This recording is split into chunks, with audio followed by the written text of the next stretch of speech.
नमस्कार बच्चों। मैं अमरनाथ झा आपको नए सत्र, नए नई क्लास में, नए साल में आपका स्वागत कर रहा हूं। क्योंकि अब आप कक्षा 8 से कक्षा 9 में पहुंच गए हैं और आज से आपका वर्कशीट आना शुरू हो गया। जैसा कि आपको ज्ञात है, जो कि अब भी कुछ दिन ऑनलाइन ही चलेगा, तो वर्कशीट आज से आना शुरू हो गया है। तो आइए हम आज गणित का पहला वर्कशीट जो आया है, पहली वर्कशीट यहाँ दिनांक 5 अप्रैल 2021 है, उसमें आया है, तो उसको देखें और समझें। यहाँ कक्षा 9 की गणित में वर्कशीट नंबर 1 है, जिसका नाम है संख्या पद्धति, परिमेय संख्या। यहाँ बबली और बबलू के बीच बातचीत चल रही है। बबली बबलू कह रहा है, जो बबली, क्या तुम परिमेय संख्याओं के बारे में जानती हो? तो बब, बबली क्या बोलती है, हाँ बबलू, यह वही संख्या है ना जिसको पी बाई क्यू के रूप में लिखा जा सकता है, जहाँ पी तथा क्यू कोई पूर्णांक है और क्यू जीरो नहीं है। बहुत अच्छे। उसका दशमलव प्रसार शांत, यानी पूरी तरह से कटने वाला। उसके बाद पूरी तरह से कटने वाला हो जाता है, जो शेषफल कुछ नहीं बचता है, तो उसको कहते हैं शांत, या इंग्लिश में टर्मिनेटिंग, या अशांत, नॉन टर्मिनेटिंग। जैसे 1/3 है, तो इसको 0.333 यानी 10, 0.3 के ऊपर बार लग जाता है, ऐसा होता है। इन संख्याओं को क्यू से दर्शाया जाता है, जो दो परिमेय संख्याओं के बीच अपर में, इन संख्याओं को क्यू से दर्शाया जाता है, क्यू से इसको दर्शाया जाता है। तो अब प्रयास कीजिए, देखिए क्या है।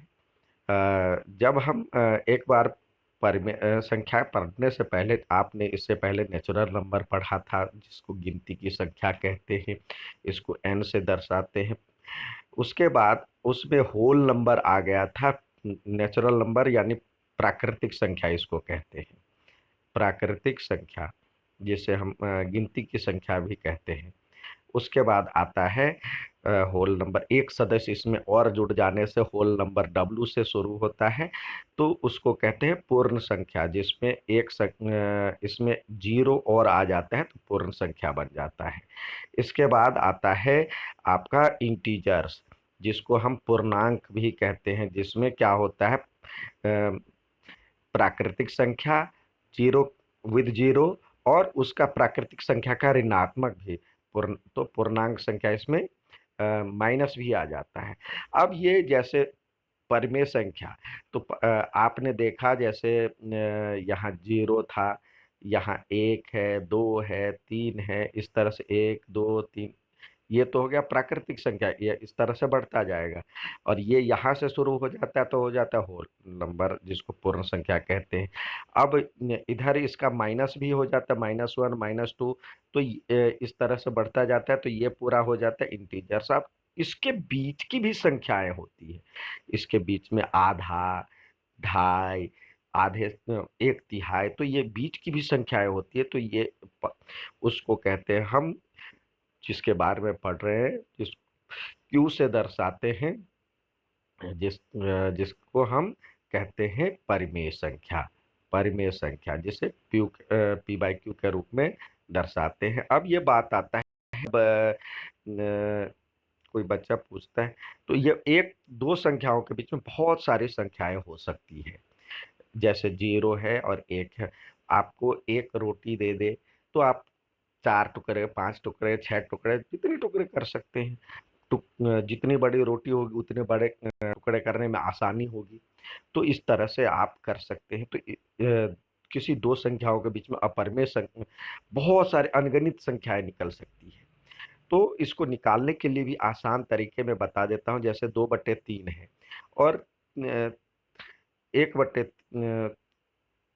4/3 है, इसके बीच में 25 कहता है निकालने के लिए, तो हम क्या करेंगे, आसानी से, वैसे कुछ किताब में तो अलग अलग विधि दिया हुआ है, लेकिन मैं 25 कह रहा निकालने के लिए, तो एक जीरो डाल दिए। अब 20 से 30 आराम से हो गया। किसी समान संख्या से गुना भाग करने से कोई फर्क नहीं पड़ता है, तो 20 से 30 के बीच में अनगिनत संख्या निकाल सकते हैं। अब और भी कम पड़ रहा है तो एक और जीरो डाल दीजिए। अब 20 क्या 100 हो गया, 25 के 100 निकाल सकते, तो सब जैसे 201, 202, इस तरह से। और सबके नीचे ये 300 लगेगा। ठीक है, नीचे एक जैसा होना चाहिए, तो इस तरह से हम निकालते हैं। तो आइए अब निकालने के तरीके समझिए। अब जैसे कह रहा है 5, 10/3, 10/3 और 7/4 का दशमलव प्रसार ज्ञात कीजिए। तो दशमलव प्रसार ज्ञात करना है, तो 10/3 को आप जैसे 10 है, और उसको 10/3, 10 को 3 से भाग दीजिए, तो इस तरह से 10 को 3 से भाग दीजिए, तो 3 तिया 9। ठीक है, और एक बच जाता है, दशमलव लगाएंगे, जीरो आ जाएगा। फिर 3 तिया 9, फिर अपने आप ही जीरो आता जाएगा, फिर 3 तिया 9। तो ये नहीं, ये 3 3 3 3 बटा, तो इसको लिख सकते हैं 10/3 को लिख सकते हैं हम, इसको लिख सकते हैं 10/3 को 0 पॉइंट, सॉरी, 3.3 के ऊपर बार। ये एक बार तो पूरी तरह से कटा, तो 3 के ऊपर बार, तो इस तरह से लगा सकते हैं। और इसी तरह 7/4 का देखेंगे, तो 7/4 का यदि हम लिखते हैं, तो उसको 7/4 को देखिए, जैसे 7 है और ये 4 है, तो उसको करते हैं, यहाँ पे 7 और 4, ऊपर वाले को अंदर रखिए, तो 7 एकम 7, 4 एकम 4।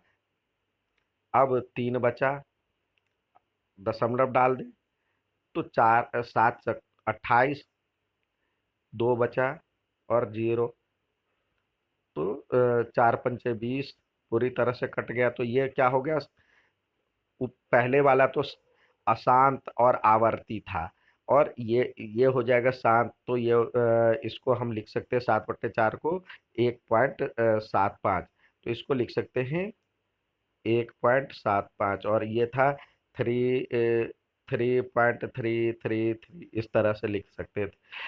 अब कह रहा है जो कि आइए अब अशांत और आवर्ती को P/Q के रूप में लिखना सीखें। तो इसके लिए भी देखिए, जैसे ये दिया हुआ 0.444, तो x बराबर में हमने मान लिया ये, और 10x बराबर में ये। अब घटाने के बाद देखिए, मैं इसको फिर से करवाने का प्रयास करता हूँ आपको। जैसे दिया हुआ 0.444, तो x बराबर में हम मान लेते हैं, x बराबर में 0.444। तो अब तो देखिए, हमें इसका मतलब क्या है, 0.4 के ऊपर में बार है। ठीक है, तो ये एक बार दशमलव के इस साइड लाना है, यहाँ पे लाना है। जितनी संख्याएं हो तो इसको इधर लाएं। तो अब हम मान लीजिए जो x बराबर ये है, तो इसको 10 से मल्टीप्लाई कर देते हैं, तो ये हो जाएगा 10x। 10x बराबर हो जाएगा 4.444। अब क्या करना है, ध्यान ये देना है, जब ये इस 10 से गुना करने पे ये आ गया, दोनों ओर 10 से गुना कर दिया, तो ये आ गया यहाँ पे भी। तो अब ध्यान ये देना है, जो कि हो सकता है जो कि अभी और भी मल्टीप्लाई करना पड़े, तो ध्यान ये देना है जो कि किसको किस से घटाए, तो दशमलव के बाद की जो संख्याएं हैं एक जैसी होनी चाहिए, तो उसमें से इसको घटा देते हैं, तो ये हो जाएगा, इसको मान लेते हैं 2 और इसको मान लेते हैं 1। तो 2 में से 1 घटाने पर, 2 माइनस 1 करने पर क्या हो जाएगा, 10 में से 1 गया, तो 9x। और 4 में से ये पूरा का पूरा घट जाएगा, तो बचेगा 4। तो अब लिखें, हो जाएगा x बराबर में 4/9। ठीक है, तो ये हो गया आपका आंसर। इसी तरह यहाँ भी दिया हुआ है, तो सेम प्रक्रिया आप यहाँ पे अपनाएं। x बराबर में मान लें जो कि 0.777, तो ध्यान रखना है जो कि एक, यानी एक अंक जो रिपीट हो रहा है वहां तक जाना है, और उसको दशमलव के यहाँ लाना है। तो ये हो जाएगा 10x। 10x बराबर हो जाएगा 7.777। अब इसमें से इसको घटाएं, ये हो जाएगा 10 में से एक गया तो 9x, और 7, ये पूरे के पूरे हट जाएगा, बच जाएगा 7। तो ये हो जाएगा x बराबर में 7/9। ठीक है बच्चों, तो इस तरह से हम बदलना सीखेंगे। हमने परिमेय संख्या के आसान आवर्ती दशमलव प्रसार को पी बाई क्यू के रूप में बदलना सीखा। अच्छा लगे तो लाइक और सब्सक्राइब जरूर कीजिएगा। धन्यवाद।